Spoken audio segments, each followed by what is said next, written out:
because I called Donald Trump a wannabe dictator? It's because he is. It's because he is. Oh.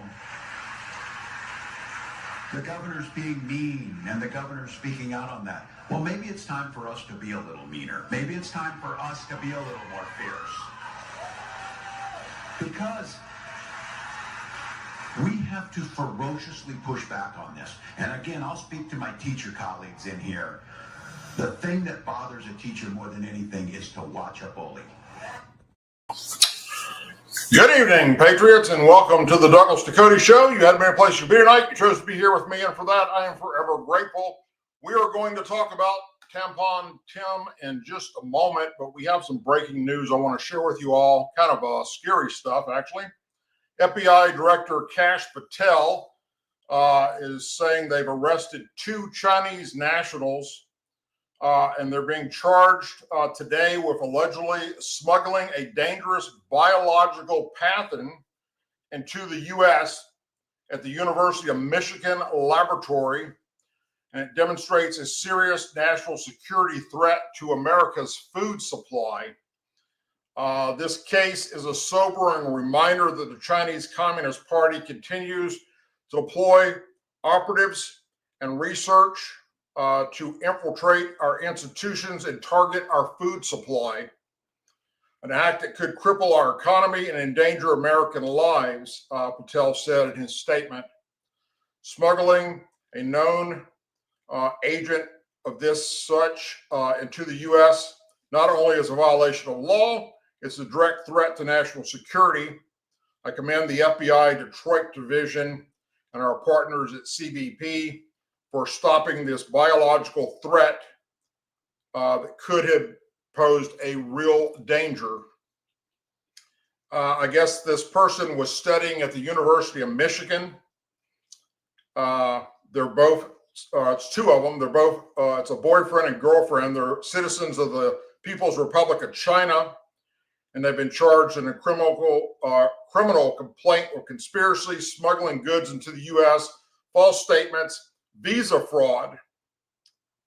Wow, what an absolute nightmare. I'm not going to continue on into all of this, but anyhow, breaking news. It will obviously more on that to come as the hours tick by. So once again, we are having to watch ourselves due to China's activity. And let's not forget that they're purchasing land all over the United States, especially around our military bases and plants that produce our food.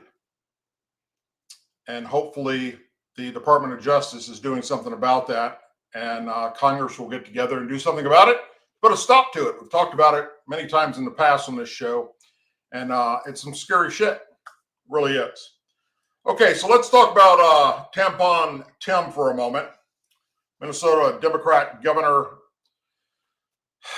Tim Walz, aka Mr. Stolen Valor, called in his fellow Democrats this past Saturday to be a little meaner and stand up to President Donald Trump, who he described as a bully.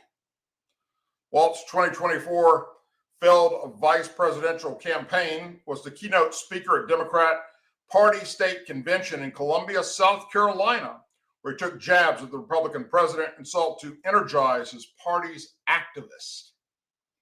Maybe it's time for us to be a little meaner, a little bit more fierce, because we have to vigorously push back on this, Walz told the crowd.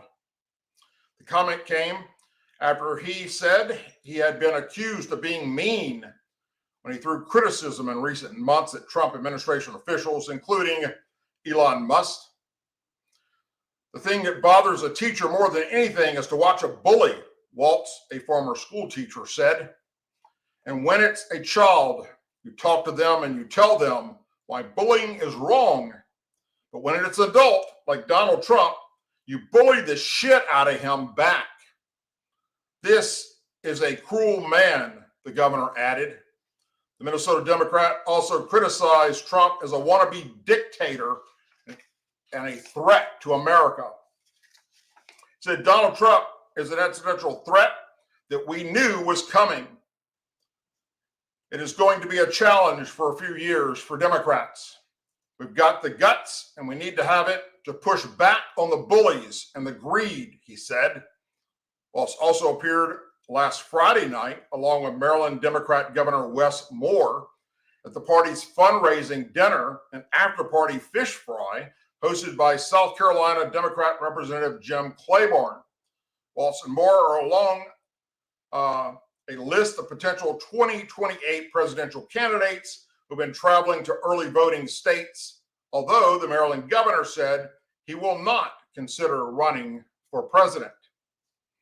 Said he wanted to be clear, we can and we must condemn Donald Trump's reckless actions, but we also would be foolish not to learn from his impatience, Moore said in his remarks.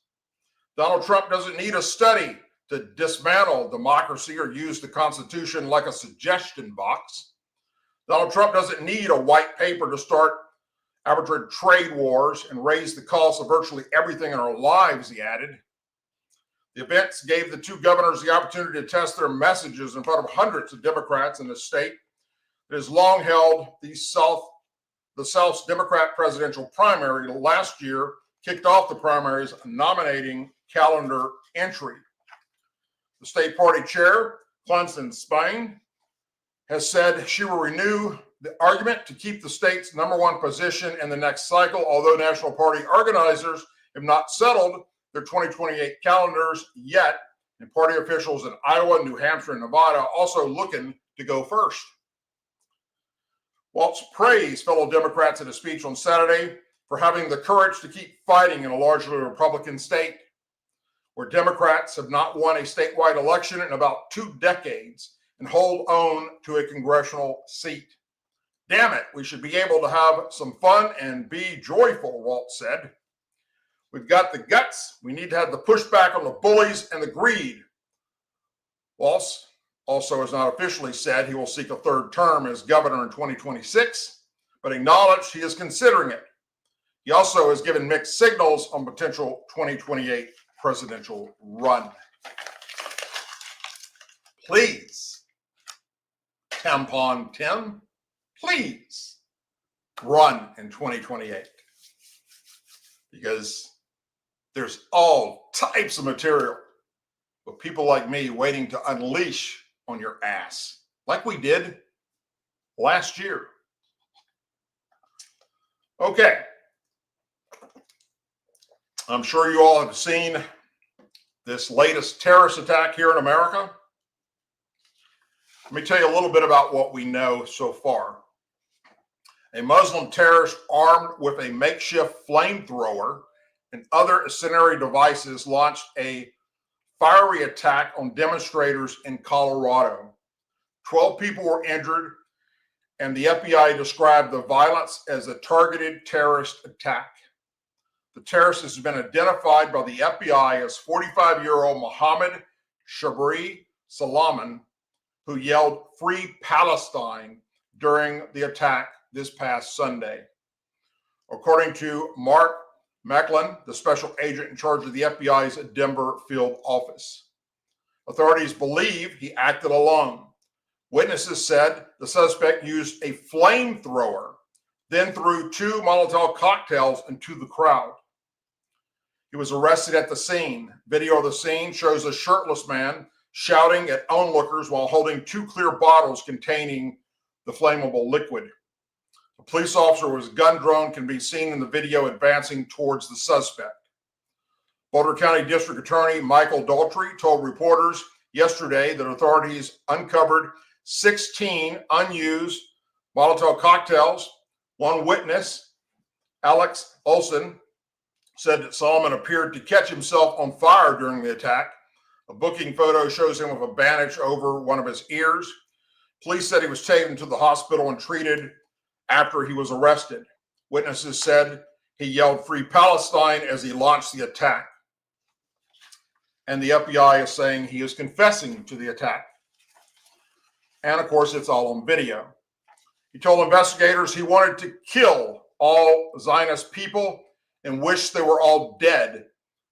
that he specifically targeted the group he attacked and that he had researched and planned the attack for more than a year, according to the affidavit. This act of terrorism is being investigated as an act of ideology-motivated violence based on early information, the evidence, and witness accounts.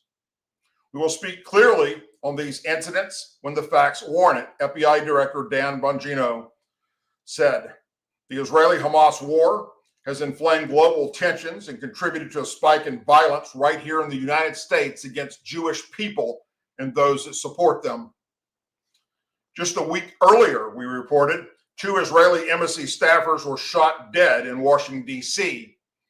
by a man who yelled, "I did it for Palestine, I did it for Gaza," as he was led away by police. Solomon participated in a brief court appearance yesterday afternoon via video from Boulder County Jail. He is charged federally with commission of a hate crime, which carries a sentence of life in prison, with the charge including attempted murder.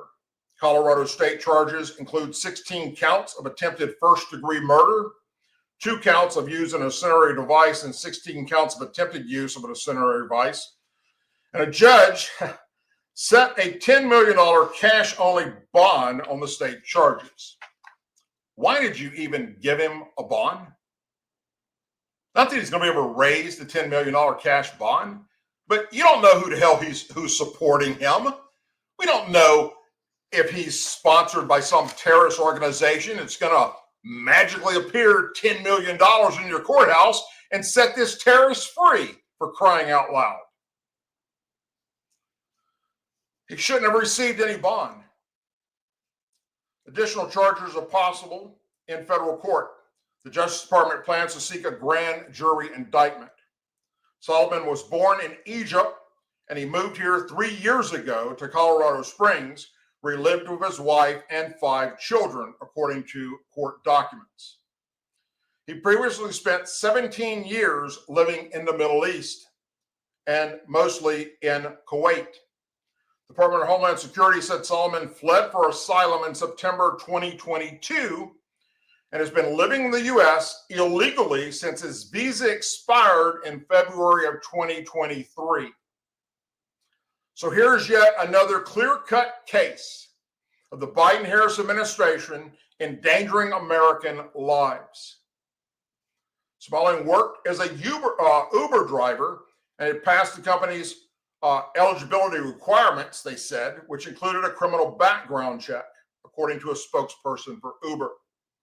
An online resume showed that he listed a Denver area health company, healthcare company, working in accounting and inventory control, were prior employees listed in companies throughout the Middle East. Solomon listed Al-Azhar University, Historic Center for Islamic Arabic Learning, located in Cairo, on his resume. The people injured in the Pearl Street range in age from 52 to 88. The injuries, some serious and some minor, were consistent with reports of people being set on fire. Authorities initially said there were 8 victims, but said 4 others were later identified. Photos from the scene showed a burning woman laying on the ground in a fetal position, and a man helping to put out the flames using a jug of water. Border czar Tom Homan had this to say. Sean, I worked for the network just before I came back to the second Trump administration. And I've said over and over again, what scares me about the southern border, the sex trafficking, right? Sky high. The Americans dying from fentanyl. The people, all the drugs coming across, all the sex trafficking, all the smuggling. And I said what concerned me the most was they created the biggest national security vulnerability this country's ever seen. Not only did 2 million known gotaways, 2 million people cross the border, we don't know who they are, where they came from, we don't know where they are now. On top of that, even through the legal process, the Biden administration were bringing people unvetted, handing out work visas like they're candy, while they sat here and planned something bad.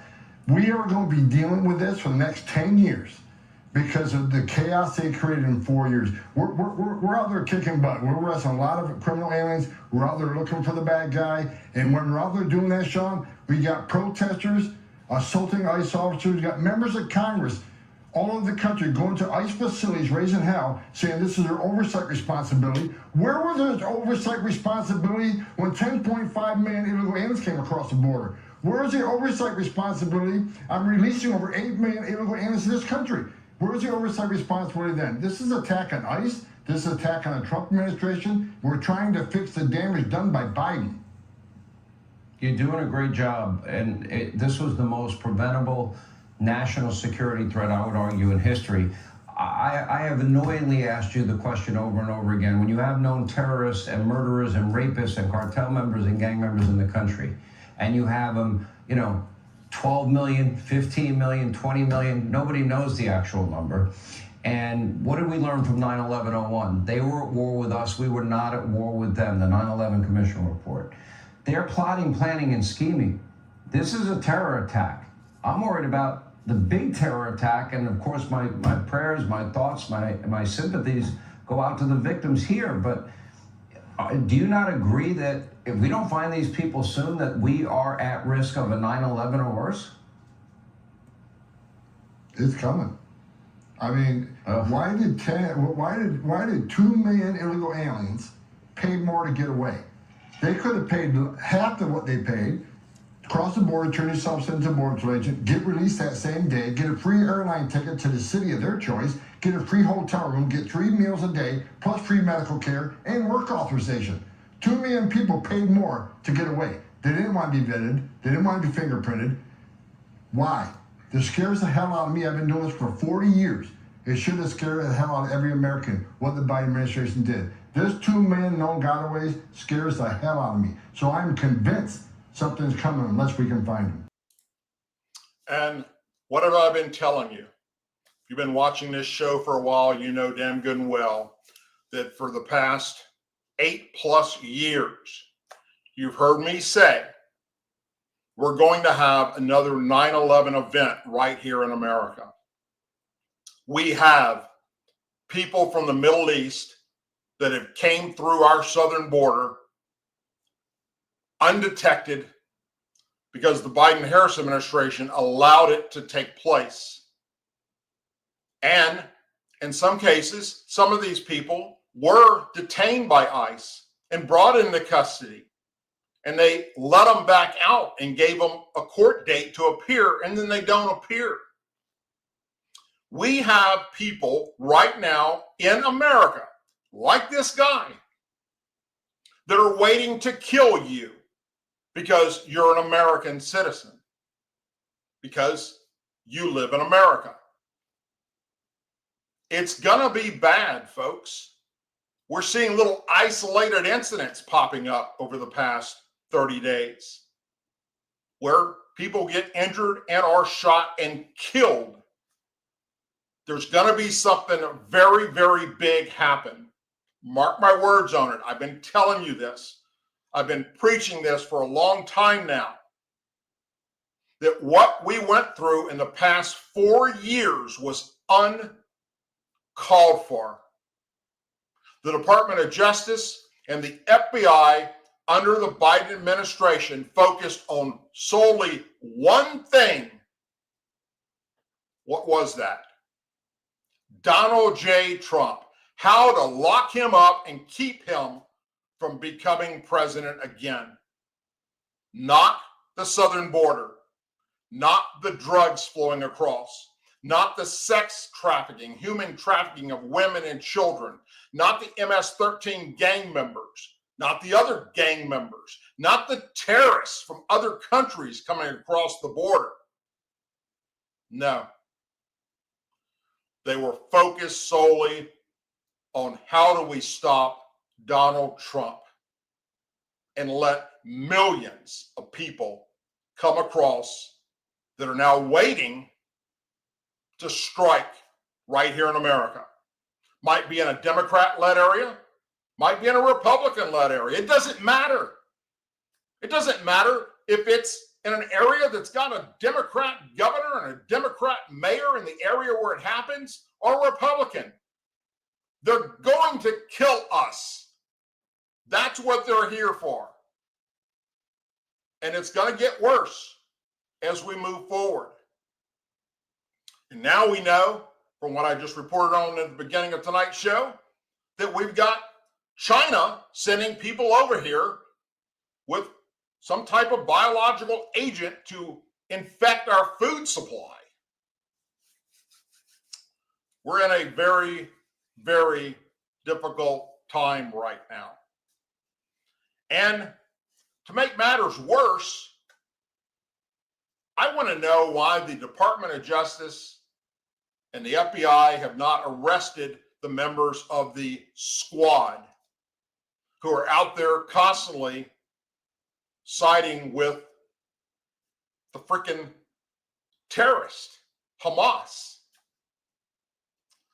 Some Colorado Democrats are facing criticism for leading a fundraiser with anti-Israeli bigot Representative Ilhan Omar after Sunday's terrorist attack in which 12 people were hurt, including a Holocaust survivor. Of course, we already talked about who this guy was and what he's facing and what he did.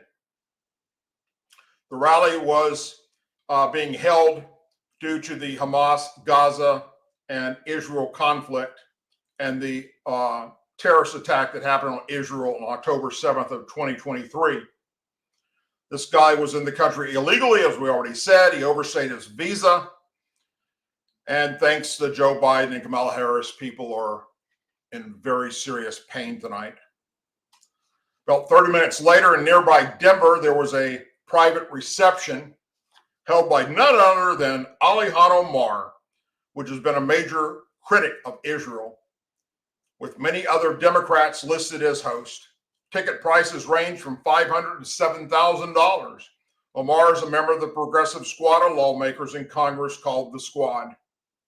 Colorado Democrats who raise money for a notorious anti-Israel bigot should be ashamed of themselves for ever doing so, but doing it while victims of the latest wave of anti-Israel violence were en route to a hospital is even more hypocritical.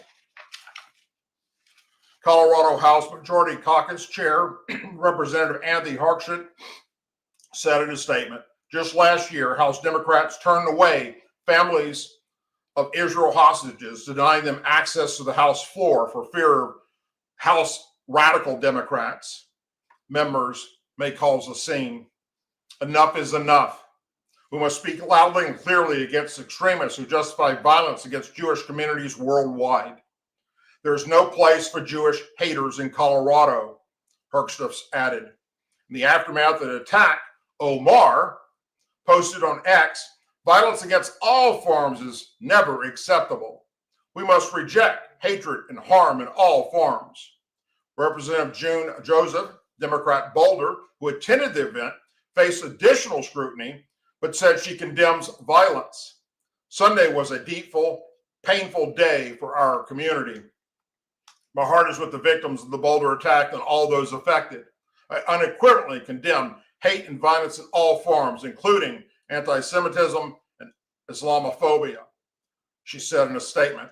I've heard concerns about my attendance at a private event for Congresswoman Ilhan Omar. I was originally invited to introduce her at a Young Democrats event focusing on youth engagement, something I care deeply about. When she was unable to attend, I chose to welcome her at a separate gathering. As a matter of courtesy and civic respect, she continued, attending the event was not an endorsement of any particular party, policy, or comment. It was an extension of my role as a public servant who believes in dialogue, inclusion, and maintaining open lines of communication when views are different. Boy, that ain't a line of crap. Condemning anti-Semitism and supporting peace, dignity, and human rights for all, including Israelis and Palestinians, are not mutually exclusive. I believe both are essential to just a compassionate society. These are difficult times, and I remain committed to listening, learning, and leading with care for all members of our community, Jewish, Muslim, and beyond. Yet,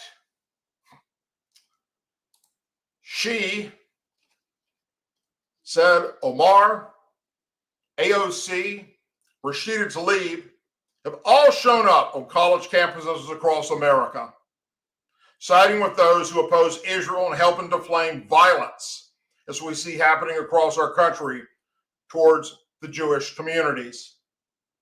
It's one thing to say, I condemn all violence. It's another thing to give speeches that are promoting violence. So, dear FBI and Department of Justice, under the Trump administration, what in the hell are you waiting for? How many more members need to speak out that are promoting terrorism activities and promoting violence before you actually take action and arrest people like Tim Walz, AOC, Rashida Tlaib, Alihan Omar? How many Americans or Jewish people need to be physically injured or killed before you do your job? I told you people that it didn't matter who got elected this last go around. If Republicans are doing stupid shit, you can count on me to call it out. I want to see arrests made, and I'm not seeing that happen. And I know you're frustrated with it too. This is not how we get things accomplished. It's not going to go away. They're going to get bolder. They're going to speak louder. And their words are going to resonate with evil people here in America. And they're going to believe in their little sick minds that it is okay to do this violence because members of Congress are telling them it is. To stand up and fight against the Trump administration and his supporters and anybody that's Jewish in our country. It's time the Department of Justice and the FBI and the Republicans in the House and the Senate stand the fuck up and do something about these members of Congress that are advocating for others to be injured and or killed.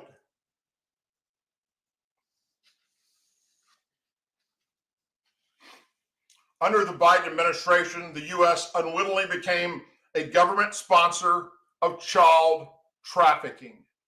I told you this 2 years ago. I doubled down on it last year during the election.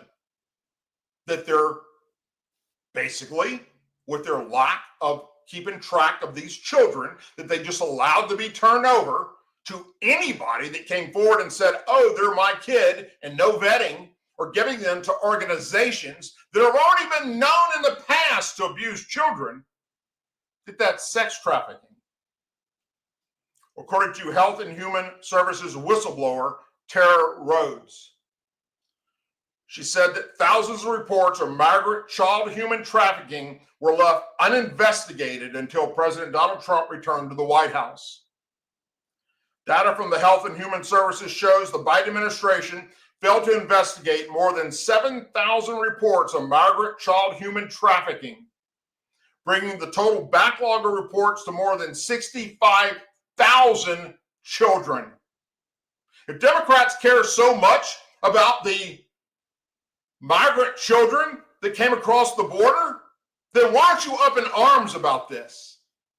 You hear a single member of Congress, Democrat or Republican, saying anything about this? You hear me screaming about it. You've heard me screaming about it for 2 damn years. For 4 years, that damn administration allowed these kids to end up in the situation they're in where we don't know where they're at. And we're having to actively go out and seek them out and search for them and find them and rescue them. This is sick. And everybody, regardless of your political position, should be upset about this. The New York Times even spoke out against it, even revealed that in some zip codes, less than 10% of the kids went to an actual family member. They went to total strangers. We gave them to total strangers. This is unacceptable. And something needs to be done about it.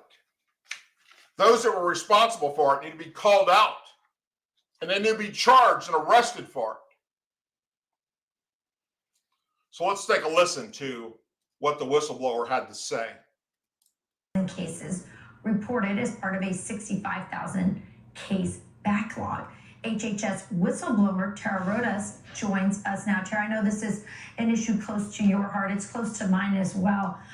Tell us what's happened since you have been a whistleblower during the last administration. What's been happening now, and about these 7,000 cases that the Biden administration failed to probe? Yes, well, good morning, Rachel. It's a pleasure to be here, and thank you so much for shining a light on what we now know was the Biden-Harris administration government-sponsored, taxpayer-funded child trafficking. So the new administration under President Trump has taken unprecedented action to find these children. Now, sadly, they were stonewalled here in the beginning. They're starting to get access to the data. Senator Grassley, who has been a huge champion for these endangered children, has been on the case, putting forward subpoenas, putting forward cases. And the Trump administration, miraculously, in just a 4-month period, has gone through about 28% of that backlog. There's much more work to be done to save these endangered children.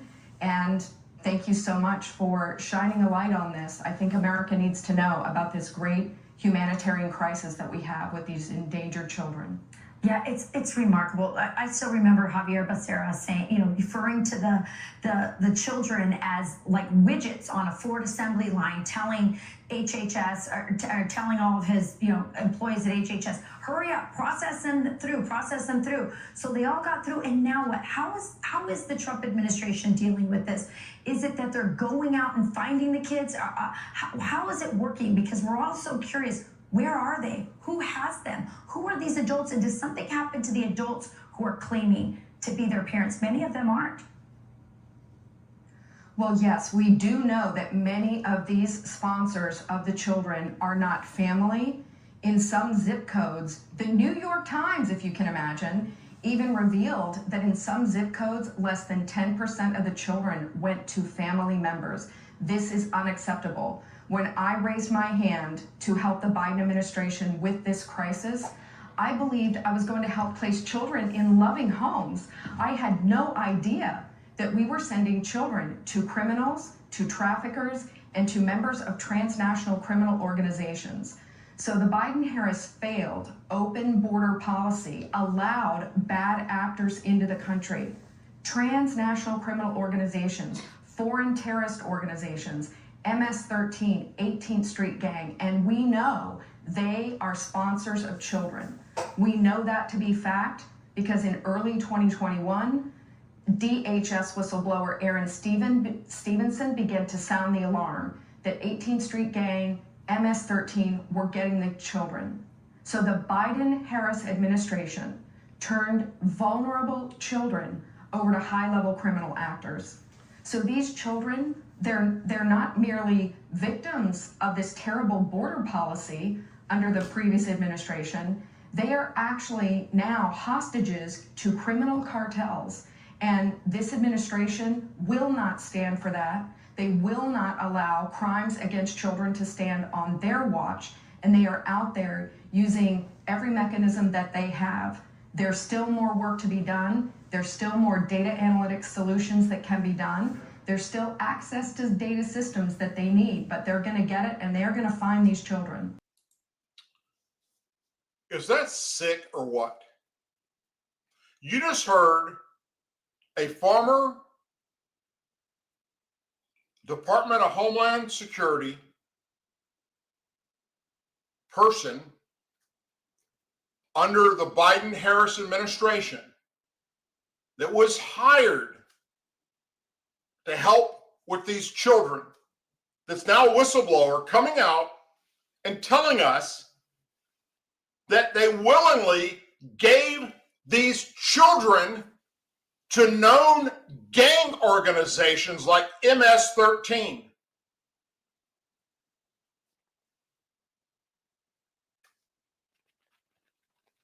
There needs to be some people held responsible for this travesty. And it can't happen fast enough.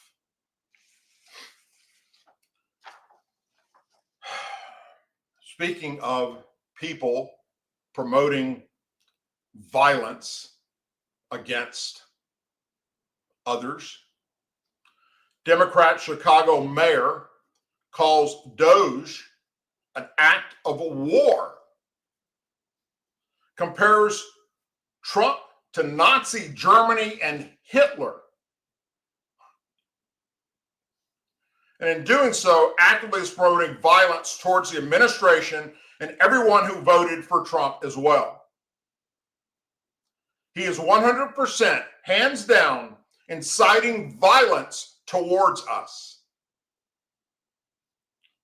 So, I want you to listen to his own words, using hate speech filled with absolute lies, trying to make the listeners believe that Donald Trump is a threat to our democracy and is going to take away food and medical care from everyday Americans in need.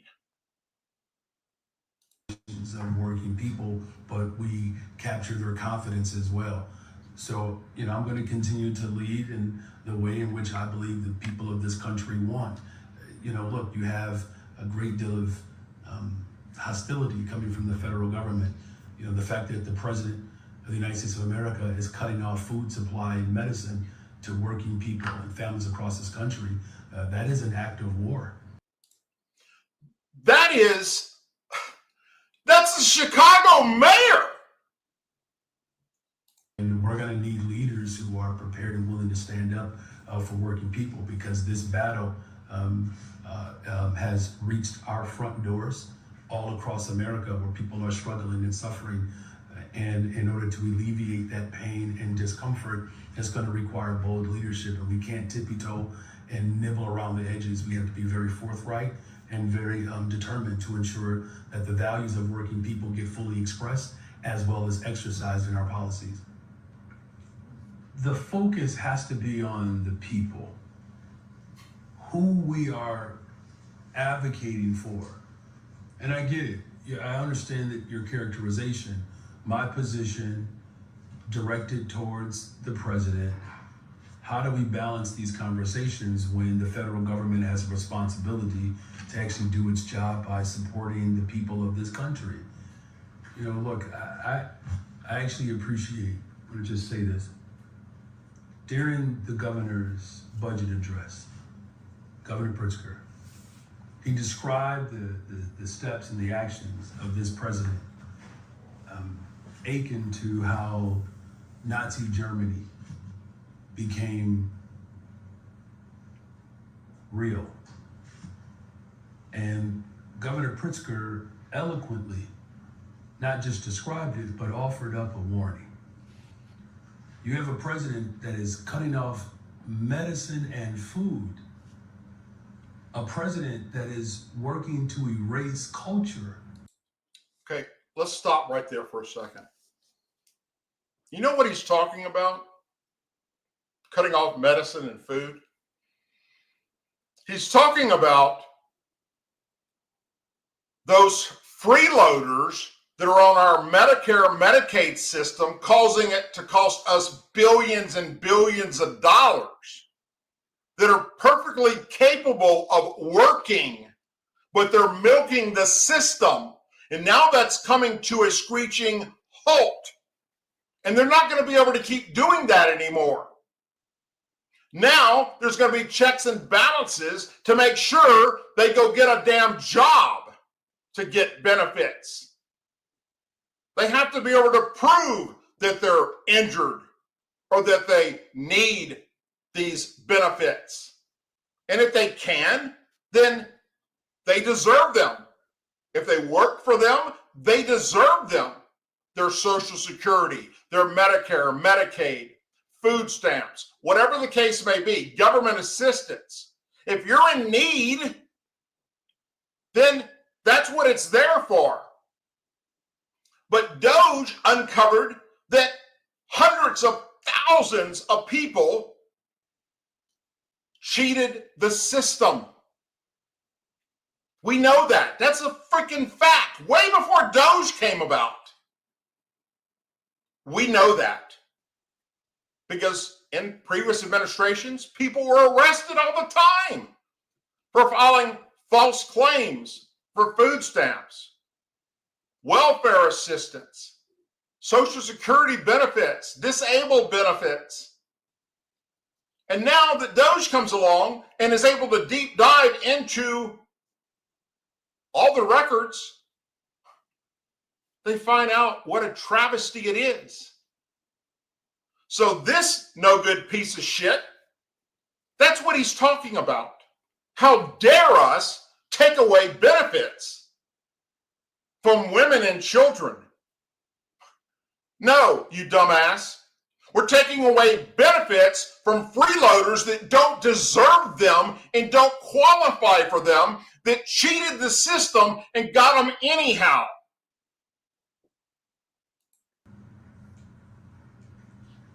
I mean, you can't make this up. Yeah, He's you're right. doing it in plain sight. Literally doing it in plain sight. And then those of us who study history and those of us who have been impacted by these evil, malicious, ungodly acts. People at the time wondered how an entire nation and or globe could see in plain sight the wickedness and the viciousness against a particular group of people. And how we are now still fighting the anti-Semitic governance, right? That still unfortunately has place in this society. But we're also watching in plain sight the President of the United States of America carry out the playbook that was done against an entire people group, and he's doing it right here in this country against working people, erasing black folks from museums and the history and the culture, coming after leadership. And so when you ask how we balance that, you have to fight it and resist it with everything that's in you. The President of the United States of America is capturing the hopes and aspirations of working people and holding us hostage as he works to implement and annihilate democracy. And so the lawsuits that we are pushing, working collaboratively within our city to put forth a budget apparatus that protects all the investments as violent crime continues to go down in Chicago. And so this is a fight that this generation has. You know why it's going down in Chicago, you dumb fucker? Because the Trump administration has unleashed ICE to go arrest all those criminal aliens out there that are attacking and killing and hurting and injuring Chicagoans, and the black gang members that are shooting and gunning each other down in the fucking streets, you moron. It ain't because of you, the mayor. Oh, hell no. You anti-law enforcement bigot piece of shit. Has to show up for. Other generational leadership responded in a forceful way. But if I could just be so bold here. Please They do. responded late. And too many lives were lost as a result of the late response. So they didn't step up fast enough in Nazi Germany to stop Hitler. So they got what they deserved. They didn't step up fast enough to stop African Americans from being slaves and starting the Civil War to end that fast enough. They let it go on right in front of our eyes. And that's what he's comparing this administration to. If that is not promoting violence towards the administration, inciting violence, and there will be people, Democrats and liberals, that will hear his speech and believe what he's saying to be the truth because they're simple-minded and they're dumb and they don't do their homework. Department of Justice, FBI, all elected heads by Donald J. Trump and approved by the Republican House and Senate. What are you waiting on? Why is the Chicago mayor not in handcuffs for inciting violence? Or any of the other people we talked about tonight? Do your job. Or guess what? When the Democrats do one day, if they ever do, get back in power, we're fucked. That will be the end of our country. Because we know what they did for the last 4 years. DOJ has uncovered it. The FBI has uncovered it. The Department of Justice now has uncovered it. So what are you going to do about it? And members of Congress, the same question goes to you. What are you going to do about it besides just talk? We, the people, demand to see action. That's what you were elected to do. Now, there are some great things happening in our country right now under this administration. Thank God that Joe Biden and Kamala Harris are out of the frickin' equation and that Republicans are back in charge of the House and the Senate. But how many times have you heard me say the last time Republicans had all three branches of government, what did they get accomplished? And now, sadly, I see us back in the exact same boat. A fucking giant Titanic that's sinking. Do something about it, Republicans. Shit or get off the pot. Folks, it's only Tuesday. Tomorrow, Wednesday, Thursday, Friday, reach out to your elected officials on their website where they've got their address, where you can write them, their email, where you can send them an email, their phone numbers to all their offices, where you can call them, go to their social media sites, whether it's on Twitter or Facebook or LinkedIn or YouTube or Rumble. Let them know you're pissed off that they're not doing anything about this. That's the only way we're going to get something changed, because the Republicans right now aren't doing anything but talk. And that should piss you off if you're a conservative or a Republican. It should anger you.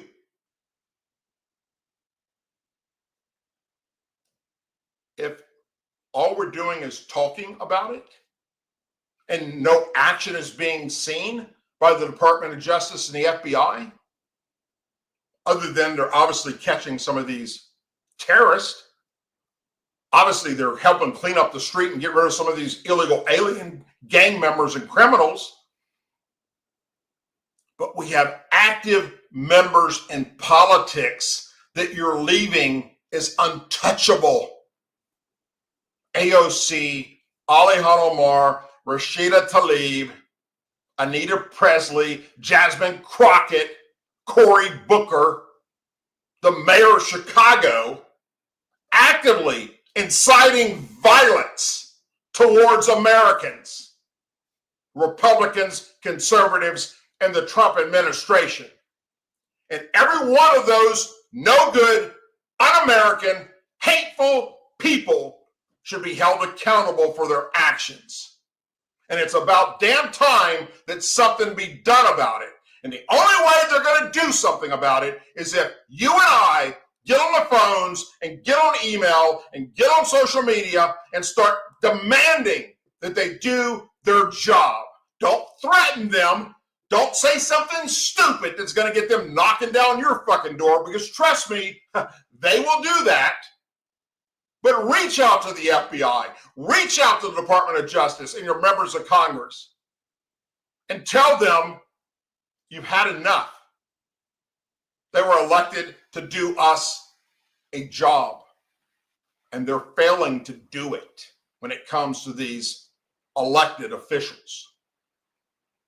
There is no reason, none whatsoever, that the members of the squad have not been evicted from Congress.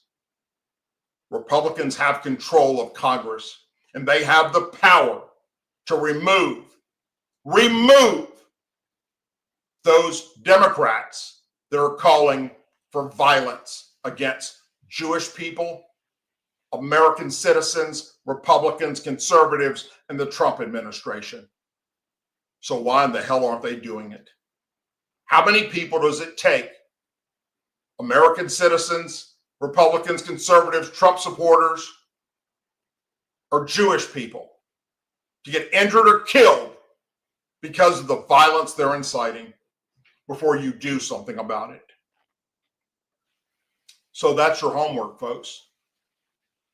You can start making your email letters tonight, putting in Microsoft Word what you want to say. Make it tactfully.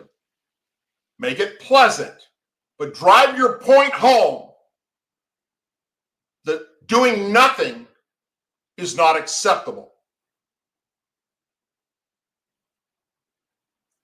You had many places you could be tonight. You chose to be here with me, and for that, I'm forever grateful. I thank you very, very much.